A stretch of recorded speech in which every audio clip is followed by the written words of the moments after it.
this video, we're going to learn how to play the C7 chord. Now, you've already learned the C chord, and the C7 chord is going to be really similar to it.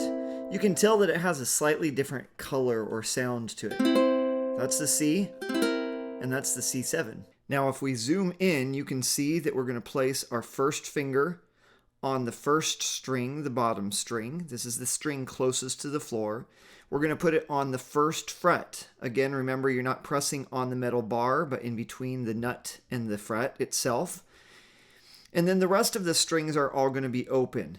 Your thumb should be at the top facing forward, and we're going to strum all 4 strings. Now, you learned that when you do the C chord, you should use your third finger, and our C7 chord is going to use the first finger.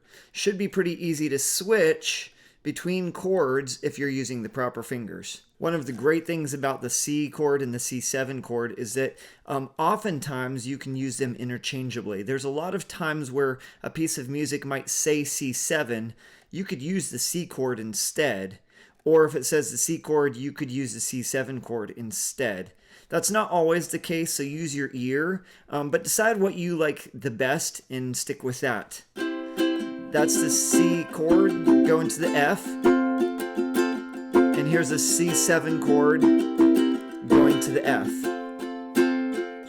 Some people think that the C chord sounds kind of old-fashioned or maybe a little cheesy, but the fact is there are times where it's really appropriate to use, and it's really important that you know both the C chord and the C7 chord. Well, now you know how to play one more chord, the C7 chord. Hope that helps out as you're playing some great music. Happy strumming!